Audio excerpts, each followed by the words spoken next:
Assalamualaikum warahmatullahi wabarakatuh, sahabat sejuta kisah. Kembali kami hadir bersama Anda, tentunya seperti biasa. Kami akan menyuguhkan cerita-cerita misteri yang menarik. Dan untuk kesempatan kali ini kami akan berbagi sebuah kisah nyata misteri yang berjudul Nyasar ke Kandang Jin. Ada yang pernah salah jalan?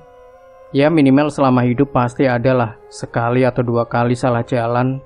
Biasanya emang karena tidak tahu amat atau kurang fokus. Bagi kebanyakan orang, salah jalan ini hanya sekedar salah atau lupa arah jalan. Sedangkan bagiku, salah jalan bisa menjadi pengalaman yang menakutkan. Sekitar jam 11 malam, aku pergi ke rumah teman di Cibinong dari rumah seorang teman lain di Bekasi. Kebetulan melewati jalan yang katanya sudah terkenal angker, bahkan sudah sering memakan korban. Desas-desus yang beredar, mereka dijadikan tumbal pesugihan. Teman yang tahu kalau aku akan melewati jalan itu sudah mewanti-wanti agar aku berhati-hati. Jawabanku sederhana saja. Untuk apa takut dengan mereka? Aku mengendarai motor sendirian. Baru saja masuk ke jalan raya itu, hawanya sudah jauh berbeda. Banyak mata memandang, serasa menjadi seorang artis yang dilihat banyak fans. Bedanya, pandangan mata itu tanpa wujud. Udara menjadi lebih panas dan pengap, padahal sudah nyaris tengah malam.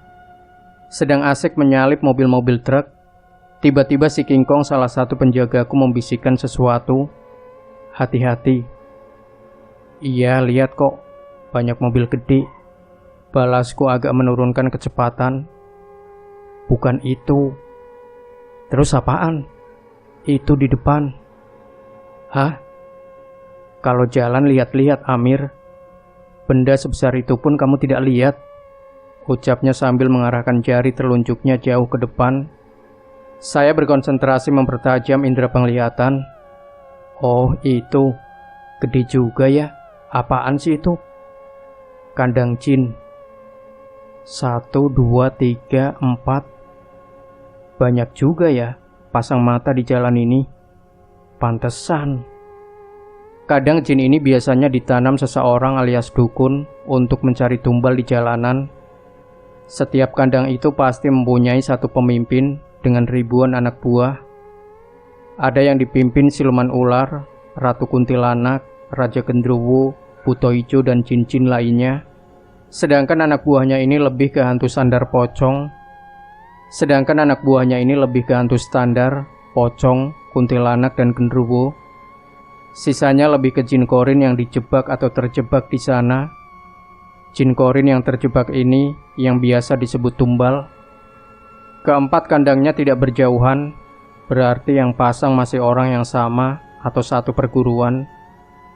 Hati-hati. Lagi-lagi si King Kong muncul mengingatkan. Iya, cerewet banget. Aku perhatikan kandang-kandang itu ada di ujung jalan, dekat persimpangan. Masih jauh dari tempat motorku melaju. Sialnya karena melamun, tanpa sadar suasana jalan sudah berubah, lengang. Mobil-mobil besar yang tadinya ramai, tiba-tiba menghilang. Hanya terlihat beberapa mobil minibus saja di depan agak jauh. Jalan pun berubah menjadi agak gelap. Tidak ada pencahayaan dari warung atau perumahan warga di pinggir jalan. Sudah dibilang hati-hati, malah melamun, ucap si King Kong. Masuk ya? Hehehe. Balasku yang baru sadar sudah pindah ke alam lain. Aduh, ini pasti merepotkan, keluh si King Kong. Jadi gimana? Ya sudah, kamu jalan terus saja. Aku tancap gas menyelusuri jalan lurus dan panjang ini. Dari depan terdengar bunyi sirene cukup kencang. Sirene ambulan yang melaju berlawanan arah. Pada satu titik, aku pun berpapasan dengan ambulan itu. Bukan manusia. Ambulan itu dikemudikan oleh seorang pria dengan wajah hancur. Aku terus memacu kendaraan, karena ambulan seperti itu sudah biasa terlihat di jalan tol yang sering kecelakaan. Kondisi jalan semakin mencekam, banyak bangkai sepeda motor dan mobil, ada yang remuk dan terbakar. Di dekat kendaraan-kendaraan itu, ada orang-orang dengan tubuh hancur, gosong, bahkan nyaris tak berbentuk. Mereka itu jin korin dari korban-korban kecelakaan. Tolong, tolong, aduh, sakit, panas. Kata-kata itu terdengar bersaut-sautan, ditambah suara jerit dan tangis yang menyayat hati.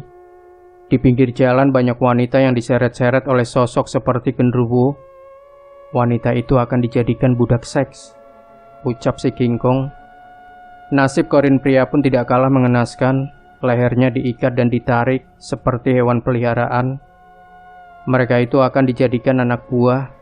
Tapi apa? Kalau sudah tidak berguna, bisa menjadi makanan mereka. Oh, aku masih memacu sepeda motor dengan santai. Tiba-tiba di depanku sudah berdiri makhluk tinggi besar. Badannya dipenuhi bulu berwarna hitam. Mulutnya bertaring, matanya merah dan membawa tongkat. Sudah pasti ini pemimpin mereka, Raja Genderuwo. Mau apa kamu kesini? Tanya Raja Genderuwo itu. Saya cuma lewat. Lewat? Buat apa bawa mereka?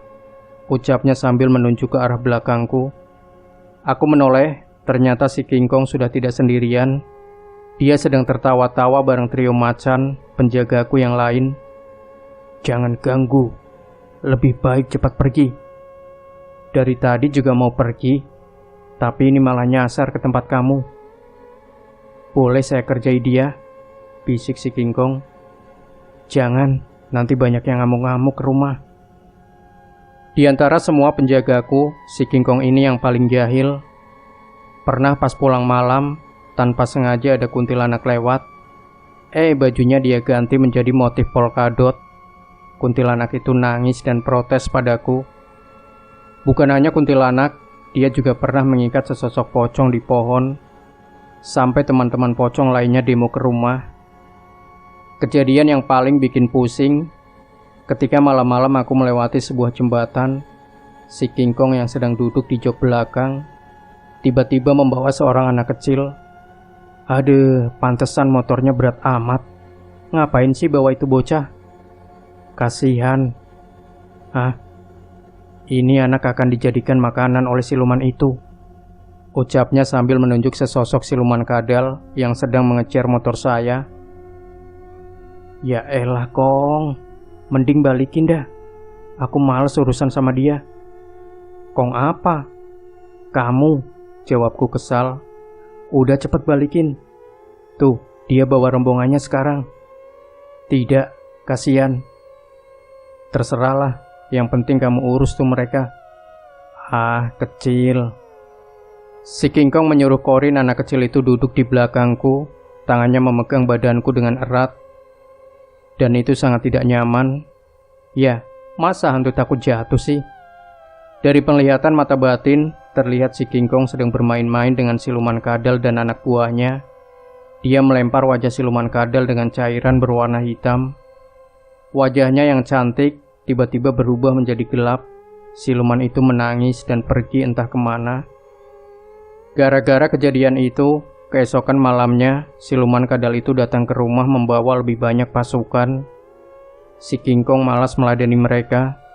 Dia lebih memilih bermain bersama anak-anak kucing di dalam rumah. Kong, tuh banyak yang datang, ucapku yang sedang rebahan di kasur sambil bermain game mobile. Biarkan saja, nanti juga dimakan si macan kumbang. Benar saja, hanya dalam hitungan menit sudah terjadi pembantaian. Si macan kumbang datang menghampiriku membawa sesuatu, mahkota dengan berlian berwarna hitam yang tadi dipakai oleh siluman kadal itu. Kamu apakan dia? Saya makan. Beneran dimakan? Tuh kan, kamu tidak percaya, ucap si King Kong yang sedang menarik-narik buntut anak kucing. Habisnya akhir-akhir ini sepi, jarang ada yang ke rumah. Apapun, saya tidak memperdulikan obrolan mereka. Lebih baik fokus bermain game tembak-tembakan di gadget. Jadi gimana nih? Padahal saya sudah jauh-jauh datang ke sini, protes si macan putih. Gak usah bikin ribut, sana pulang, balasku. Si belang dan si putih sudah menghilang kembali ke rumah. Tinggal satu ekor ini yang paling rese, si hitam. Pintu keluarnya kemana ya? Tanya aku ke Raja Genderuwo itu. Kamu jalan terus, nanti di depan ada pintu keluar. Oh, oke. Saya pun kembali menghidupkan sepeda motor, berlalu melewati si Raja Genderuwo itu. Pintu keluarnya ternyata agak jauh, harus melewati 2 kandang lain. Mir, itu boleh tidak? Tanya si hitam yang sedang memandangi sesosok wanita cantik dengan pakaian serba merah. Sebut saja kuntilanak merah. Emang mau diapain? Ya dimakanlah, balas si King Kong, lalu mereka berdua tertawa. Sepertinya kuntilanak merah itu tahu sedang membicarakannya. Dia pun lari ketakutan. Dia lari, ucap si King Kong. Ya, si hitam kecewa lalu menghilang. Dari kejauhan terlihat cahaya terang, sudah pasti itu pintu keluarnya. Aku tancap gas dan melalui cahaya itu lalu keluar di sebuah jalan setapak yang gelap. Dikelilingi banyak pohon, jalannya berbatu, membuatku melambatkan laju sepeda motor. Ngapain mas lewat sini? Tanya seorang kakek tua yang tiba-tiba muncul dari balik pepohonan. Refleks kuhentikan sepeda motor. Enggak kek, balasku sambil tersenyum. Bilang aja salah jalan. Kakek itu tertawa puas sekali, lalu menghilang. Itulah pengalamanku ketika nyasar ke kandang jin. Demikian sahabat sejuta kisah. Jangan lupa berikan komentar Anda, like, share video ini, subscribe channel Sejuta Kisah, dan nantikan kembali cerita-cerita misteri terbaru dari kami. Wassalamualaikum warahmatullahi wabarakatuh.